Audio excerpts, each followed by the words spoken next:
When you think of Japan and technology, you probably think of bullet trains, precision robotics. But here's the surprise. Japan's Ministry of Internal Affairs and Communications, MIC, released its annual digital white paper last year, and buried deep in it was a number that made headlines for all the wrong reasons. Only 26.7% of people in Japan said they had used generative AI during the previous fiscal year. Now, in the United States, that figure was 68.8%, and in China, 81.2%. Japan wasn't just behind, it was in a different race. Government officials say Japan needs more AI. Technology companies say Japan needs more AI, but many ordinary people seem to be saying, hold on a second, why is there such a gap? I'm Jeff Richards, this is Japan Today Spotlight, and let's get into it. Those consumer numbers are striking enough, but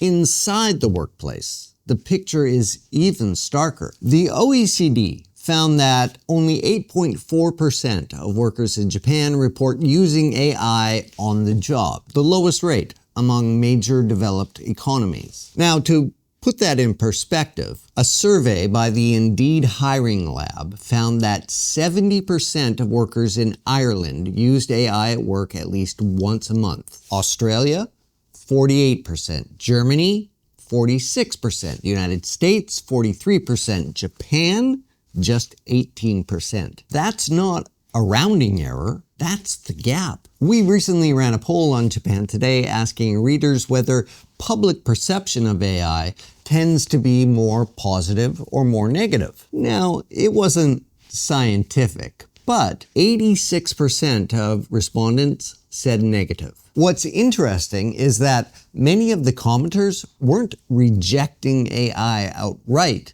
They were expressing caution. That may help explain some of the hesitation we're seeing more broadly. AI has raised a lot of questions about privacy, security, copyright, job displacement, and the growing energy demands of the technology. For some people, the question isn't how to use AI, it's whether they want to use it at all. So what's behind that hesitation? Japan's Internal Affairs Ministry noted that many non-users said AI simply wasn't necessary in their daily lives or work. Others said they didn't know how to use it. That second point matters. Awareness is one thing, practical know-how is another. There's also a language barrier. Most leading AI tools were built in English. Microsoft's latest AI diffusion report found that Japan was one of the fastest growing markets for AI adoption in early 2026. It also credited improvements in Japanese language AI capabilities for much of that growth. In other words, the tools simply weren't working well enough in Japanese until recently. And then there's corporate culture. The OECD noted a paradox in a November 2025 report. AI could help ease Japan's severe labor pressures, yet adoption remains constrained by limited expertise and a cautious corporate culture. Japanese workplaces tend to favor consensus, caution, and established processes.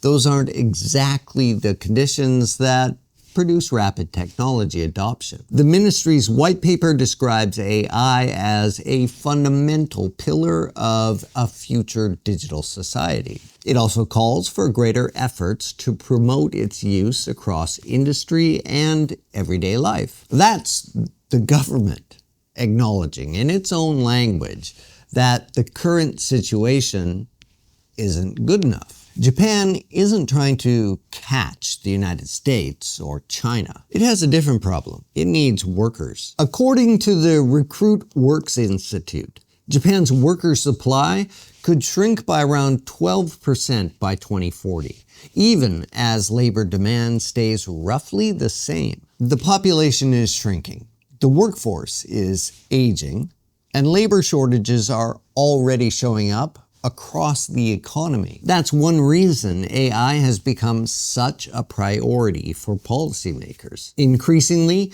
they see it not as a convenience, but as a necessity, and not everyone agrees. Some argue that higher wages, immigration, or better working conditions deserve more attention. So what is Japan doing about this? Quite a lot, really. And some of the biggest moves are happening right now. Japan's government is rolling out Genai. This is a generative AI platform built specifically for Japanese civil servants. About 180,000 government employees across 39 agencies will have access to it. The goal is to boost efficiency in administrative work. One task, for example, it can handle is drafting responses to lawmakers' questions in Parliament. The name Genai is a nod to Hiraga Genai, an 18th century inventor considered one of Japan's great creative minds. The choice of the name is deliberate. This isn't just a software rollout, it's a statement. The government hopes that Genai will do more than help bureaucrats. Officials want it to encourage wider AI adoption. They also hope it will spur more investment from the private sector. Staff at central government ministries average around 376 hours of overtime a year. That's more than twice the national average. Genai is designed to take some of that load off. In another signal of intent, Japan's digital agency open-sourced parts of the platform in April. That allows local governments and private companies to build on top of it free of charge. That's not just modernizing for the public sector, it's an attempt to pull the private sector along with it. And Japan's ambitions go beyond office productivity. In June, the Japanese government and some banks and financial institutions were granted access to Anthropic's restricted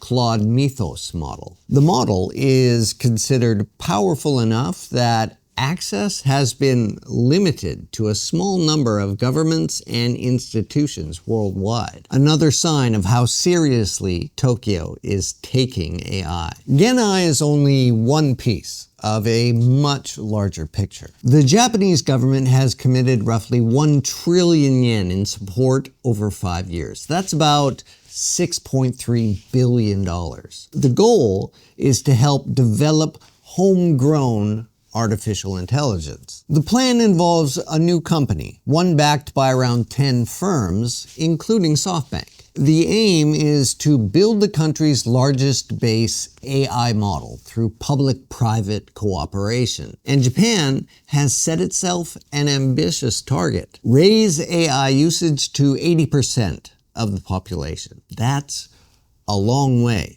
from the 26.7 we mentioned at the top of the show.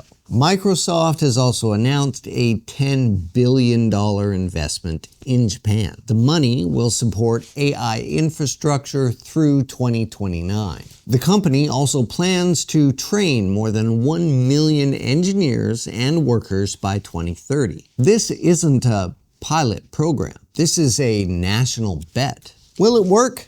The truth is, we really don't know yet. Deploying AI is the easy part.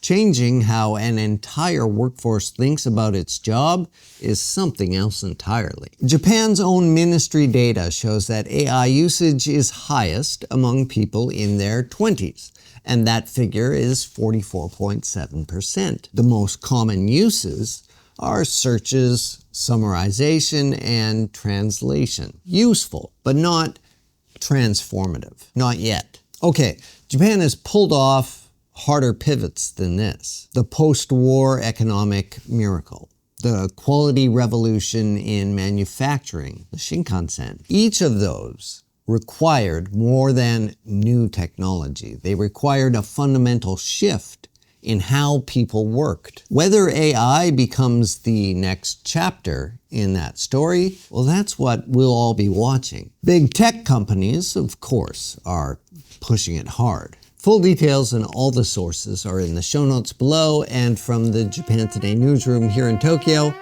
I'm Jeff Richards. See you next time.